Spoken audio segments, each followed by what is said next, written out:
Good morning प्यारे बच्चों। मैं साइकोलॉजी बाय आर के सर के यूट्यूब चैनल पर मैं आर के वर्मा आपका हार्दिक स्वागत करता हूं।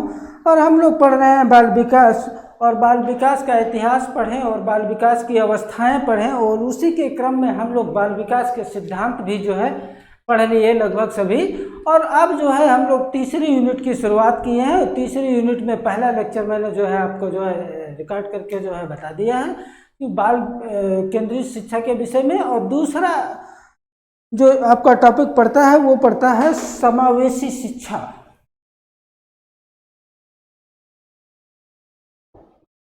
समावेशी शिक्षा, इसे हम समेकित शिक्षा भी कहते हैं। समेकित शिक्षा, समावेशी शिक्षा या समेकित शिक्षा। इस शिक्षा की शुरुआत कहाँ हुई? तो इस शिक्षा की जो शुरुआत वो संयुक्त राष्ट्र संघ द्वारा, संयुक्त राष्ट्र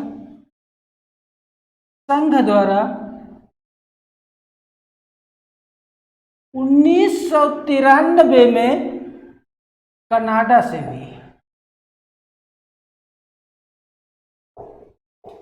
कनाडा से हुई इस शिक्षा की शुरुआत किसके द्वारा हुई? तो संयुक्त राष्ट्र संघ के द्वारा 1993 में हुई। लेकिन प्रश्न बनता है कि भारत में इस शिक्षा की शुरुआत कब हुई? तो भारत में इस शिक्षा की शुरुआत एक जो है निःशक्त जन विधेयक पारित किया गया।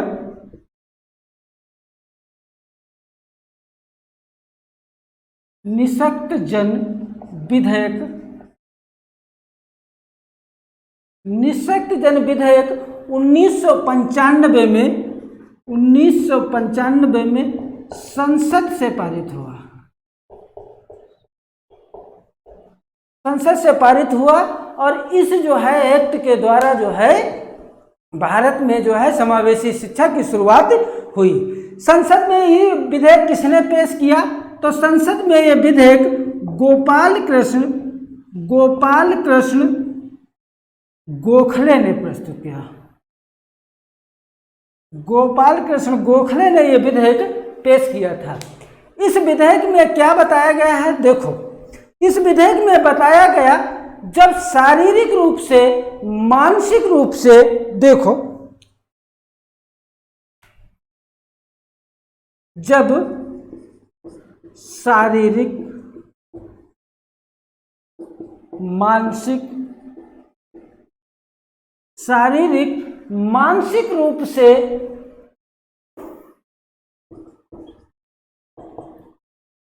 बाधित बच्चों को, शारीरिक एवं मानसिक रूप से बाधित बच्चों को समान बच्चों के साथ, समान बच्चों के साथ समान विद्यालय में,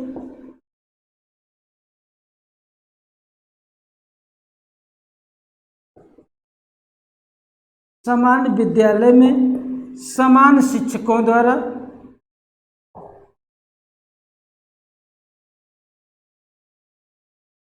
समान विद्यालय में समान शिक्षकों द्वारा समान अवसर प्रदान किए जाए।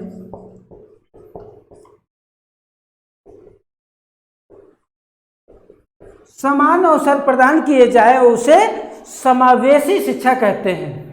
यानी कहने का मतलब यह है कि सभी बालकों को एक ही छत के नीचे शिक्षा प्रदान करना समावेशी शिक्षा कहलाता है। जैसे कुछ प्रतिभाशाली उसमें बालक होंगे, कुछ मंदबुद्धि बालक होंगे, कुछ सृजनात्मक बालक होंगे, कुछ पिछड़े बालक होंगे, और कुछ समस्यात्मक बालक होंगे। जब यह समावेशी शिक्षा नहीं था तो जो है एक विशेष शिक्षा का कार्यक्रम चलता था, और बालकों को विशेष शिक्षा के द्वारा जो है शिक्षा प्रदान की जाती थी। उस विशेष शिक्षा में जो समस्यात्मक बालक होते थे उनको अलग शिक्षा प्रदान की जाती थी, सृजनात्मक बालक अलग शिक्षा प्रदान की जाती थी, मंदबुद्धि बालकों को अलग शिक्षा प्रदान की जाती थी। तो जो है वो बालक सोचते थे कि जो है हम रहते तो बच्चों के साथ ही, लेकिन हमारे में क्या ऐसी कमी है, क्या ऐसी समस्या है जो हमको इन बच्चों से अलग रखा जाता है, अलग मुझे शिक्षा प्रदान किया जाता है। इससे बच्चों में कुंठा उत्पन्न हो जाती थी। जब बच्चों में कुंठा उत्पन्न हो जाती थी तो इसीलिए ये समावेशी शिक्षा की शुरुआत भारत में की गई। क्योंकि अगर जो हम बच्चों को उनको अलग पढ़ा रहे हैं तो वो समाज से धीरे धीरे अलग हो रहे हैं, और कब तक हम उन्हें अलग रखेंगे? क्योंकि किसी न किसी दिन उन्हें शिक्षित करके समाज के ही साथ जोड़ना है, देश की मुख्य धारा के साथ जोड़ना है। इसलिए समावेशी शिक्षा की शुरुआत की गई और जो है विशेष शिक्षा को जो है समाप्त कर दिया गया। एनसीएफ 2005 ने परिभाषित करते लिखा है कि किसी भी प्रकार की असमानताओं को ध्यान में न रखते हुए नियमित विद्यालय में नियमित रूप से शिक्षकों के द्वारा शिक्षा के समान अवसर प्रदान करना समावेशी शिक्षा कहलाती है।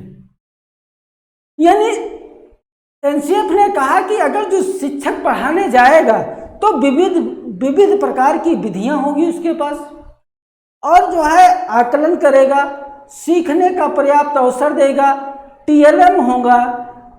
अगर जो इस प्रकार से बालकों को शिक्षा प्रदान किया जाएगा तो उसे जो है विवेधनात्मक शिक्षा कहा जाता है। हो सकता है बालक जो है ना समझ पाता हो, लेकिन अगर जो उसके साथ चार्ट होगा, ग्लोब होगा, तो बालक को आम का चित्र दिखा करके उसे सिखाया जा सकता है। इसलिए टीएलएम का जो है प्रयोग करके जो है शिक्षक समावेशी शिक्षा के साथ जो है बालकों को शिक्षा प्रदान कर सकता है। समावेशी शिक्षा के क्या उद्देश्य हैं, इसको हम लोग समझते हैं। समावेशी शिक्षा के उद्देश्य देखो, प्राप्त करते हैं इसको।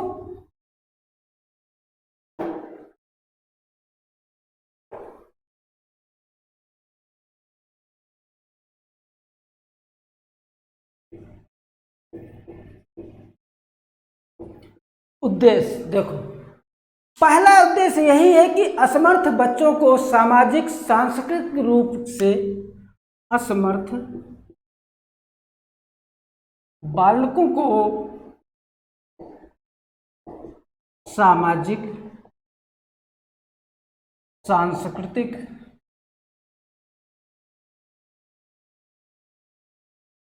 असमर्थ बालकों को सामाजिक सांस्कृतिक पृष्ठभूमि कैसी है, सामाजिक सांस्कृतिक रूप से समाज के साथ जोड़ना,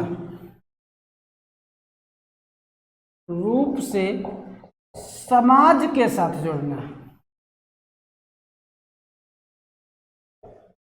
पहला इसका उद्देश्य है जो असमर्थ बालक हैं उनको सामाजिक और सांस्कृतिक रूप से जो है समाज के साथ जोड़ना समावेशी शिक्षा कहलाती है।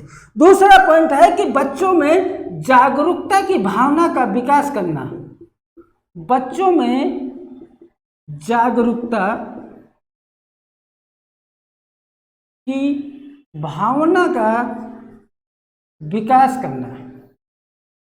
बच्चों में जागरूक होंगे तो जो है उनका पढ़ने में ज्यादा मन लगेगा। बच्चों की समस्याओं का पता लगाकर, बच्चों की समस्याओं का पता लगाकर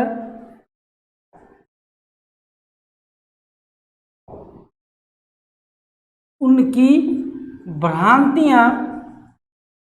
भ्रांतियों को दूर करना।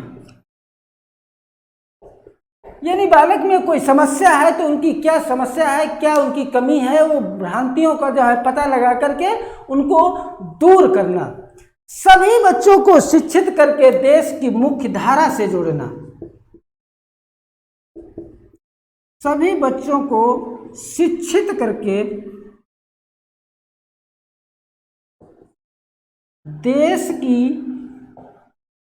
मुख्य धारा से जोड़ना, मुख्य धारा से जोड़ना। बच्चों को आत्मनिर्भर बनाना, बच्चों को आत्मनिर्भर बनाना, बच्चों को आत्मनिर्भर बनाना और शिक्षा से प्रजातांत्रिक मूल्यों को बढ़ावा देना।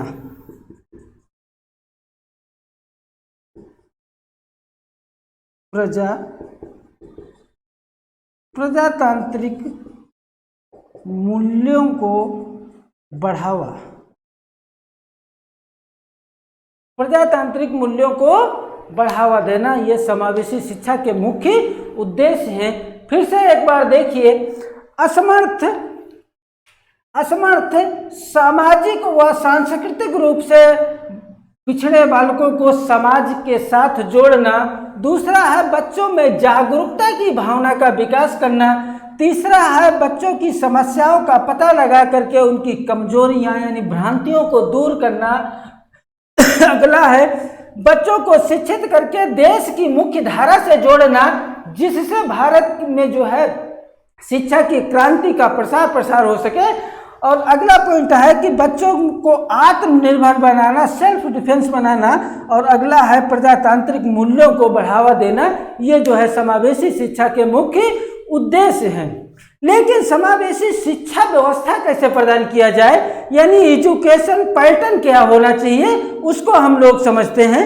एजुकेशन पैटर्न लिखिए, पहला पॉइंट एजुकेशन पैटर्न में लिखिए, शिक्षक को जानना चाहिए कि बच्चों की पृष्ठभूमि कैसी है, वो भी सामाजिक व सांस्कृतिक पृष्ठभूमि जानना चाहिए, ना कि आर्थिक पृष्ठभूमि। यानी ये जो है शिक्षक को जानना चाहिए कि बच्चे सामाजिक व सांस्कृतिक रूप से कैसे जो है उनकी पृष्ठभूमि कैसी है, उनका बैकग्राउंड कैसा है, लेकिन आर्थिक पृष्ठभूमि को नहीं जानना चाहिए। आर्थिक का मतलब होता है पैसा। यहाँ पे कहने का मतलब ये है कि ये नहीं है कि एक जो है पंडित का लड़का है तो उसे जो है शिक्षा के जो है समान अवसर के साथ साथ बेहतर शिक्षा प्रदान किया जाए, और एक जो है गरीब घर का बालक है तो उसे जो है पढ़ाई से वंचित रखा जाए। इसलिए सामाजिक व सांस्कृतिक पृष्ठभूमि जानना चाहिए, न कि आर्थिक पृष्ठभूमि। दूसरा पॉइंट है सभी बच्चों के साथ शिक्षक का संबंध मित्रवत हो, क्योंकि जब शिक्षक का संबंध मित्रवत होगा, इससे जो है बालक अपनी समस्याओं को शिक्षक को बता सकते हैं। वो बताएंगे क्योंकि मित्रों से ही जो है बालक अपनी बात को शेयर करते हैं। इसलिए अगर जो शिक्षक और छात्र आपस में घुले मिले होंगे तो जो है बालक एक दूसरे से प्रश्न कर सकते हैं, एक दूसरे से उत्तर जान सकते हैं। अगला पॉइंट है कि बालकों जहां तक हो सके वहां तक बालकों को एक पंक्ति में ना बैठा करके गोल मेज की चारों तरफ बैठा ले, जिससे भी जो है समानता का जो है नियम लागू होगी। किसी को ऊंच नीच का कोई प्रभाव नहीं पड़ेगा, किसी को जो है कम ज्यादा नहीं महसूस होगा, और किसी को यह नहीं लगेगा कि ये आगे बैठे हैं और मैं पीछे बैठा हूं। इसलिए शिक्षक को जहां तक हो सके एक गोल मेज के चारों तरफ जो है बच्चों को बैठा ले और खुद उन्हीं के साथ बैठ करके जो है उनके जो है समस्याओं को जाने और जो है उनको दूर करने का प्रयास किया जाए। सब शिक्षक जो हो वो सभी विषयों के लिए पोस्टर, मॉडल, स्लाइड, ग्लोब व मूर्त वस्तुओं का प्रयोग करे, जैसे TLM मैंने आपको बता चुका हूं। NCF 2005 के अनुसार शिक्षा व्यवस्था जो बालकों को प्रदान किया जाए वो घर परिवार पास पड़ोस से जोड़ करके प्रदान किया जाए, इससे भी बालक बेहतर रूप से सीखते हैं। अगला पॉइंट है कि जो है समावेशी शिक्षा पूर्ण रूप से बालकों पर आधारित होना चाहिए। यानी कहने का मतलब यह है कि क्या पढ़ाया जाना है, कितना पढ़ाया जाना है, कैसे पढ़ाया जाना है, ये सब बालक निर्धारित करेंगे। यानी यहाँ पे जो है शिक्षक 0 माना गया है, संपूर्ण किसको जो है प्राथमिकता दी गई है, तो सिर्फ और सिर्फ बालकों को दी गई है। इसीलिए सीटेट में अगर जो प्रश्न पूछे जाते हैं तो मैंने आपको एक ट्रिक बताता हूं कि अगर जो आपने बच्चे को फेल होने से बचा लिया, प्रश्न कैसा भी आए, अगर जो बच्चे को आपने फेल होने से बचा लिया तो इसका मतलब आपका सीटेट एग्जाम क्लियर हो गया। क्योंकि सीटेट एग्जाम जो है आपका लेवल नहीं पूछता है, आपका तरीका पूछता है कि इस पेन के विषय में आप कितना बेहतर सीख सकते हैं। इसलिए हमेशा आपका जो है लेवल वो चेक करता है। आप ये नहीं कभी जो है सीटेट चेक करता कि आपको कितना पता है, पता से नहीं मतलब होता है। सीटेट पूछता है कि आप इसके विषय में कितना बेहतर सोच सकते हैं, कितना बेहतर समझ सकते हैं। अगला देखिए कि समावेशी शिक्षा की आवश्यकता क्यों पड़ी। आवश्यकता इसलिए पड़ी क्योंकि मानसिक विकास हेतु इस शिक्षा के द्वारा बालकों में मानसिक विकास कराया जा सकता है। इस शिक्षा के द्वारा सामाजिक एकीकरण को सुनिश्चित किया जा सकता है, यानी जो है आपस में मेल तोल की जो है भावना का जो है विकास किया जा सकता है। इस शिक्षा के द्वारा अधिक व्यय से बचने के लिए जो है प्रयोग किया जा सकता है, क्योंकि अगर जिनके पास पैसा है तो वो प्राइवेट शिक्षक अपने घर जो है लगा लेंगे और जो है अपने बच्चे को पढ़ा लेंगे, चाहे वो 5,000 रुपये ले और 1 घंटे का, और चाहे वो 8,000 रुपये ले। लेकिन जो गरीब घर के लोग होते हैं वो जो है अपने बच्चों को नहीं पढ़ा पाते हैं, इसलिए इससे अधिक व्यय जो होता है वो जो है व्यय में कमी आ सकती है। अगला है शिक्षा से समाज में समानता लाया जा सकता है, क्योंकि गरीबी कहाँ है, जहाँ पे शिक्षा का अभाव है। अगर जो ये देश शिक्षित हो जाएगा, शिक्षित हो करके उसके पास बहुत सारे ऑप्शन हो जाते हैं और उससे जो है समाज में समानता लाई जा सकती है। ऊंच नीच छुआछूत भेदभाव को समाप्त किया जा सकता है। इसलिए जो है समावेशी शिक्षा की शुरुआत की गई। एक बार फिर से हम लोग देखते हैं पूरा पैटर्न को। पूछा जाए कि समावेशी शिक्षा को और किस नाम से जाना जाता है, तो इसे समेकित शिक्षा के नाम से भी जाना जाता है। समावेशी शिक्षा की शुरुआत कहाँ हुई, तो संयुक्त राष्ट्र संघ द्वारा 1993 में कनाडा से इसकी शुरुआत हुई। जबकि भारत में इस शिक्षा की कब शुरुआत हुई, तो 1995 में एक निःशक्त जन विधेयक बिल आया और वो संसद में पेश किया गया और संसद में पारित होने के बाद में एक कानून बना और भारत में इस शिक्षा की शुरुआत हुई। यह बिल पूछा जाता है कि किसने प्रस्तुत किया, तो यह बिल गोपाल कृष्ण गोखले ने प्रस्तुत किया है। और यह बहुत महत्वपूर्ण है क्योंकि गोपाल कृष्ण गोखले की अभी जल्दी में मृत्यु हुई है। 19 फरवरी 2015 को जो है गोपाल कृष्ण गोखले की मृत्यु हुई है।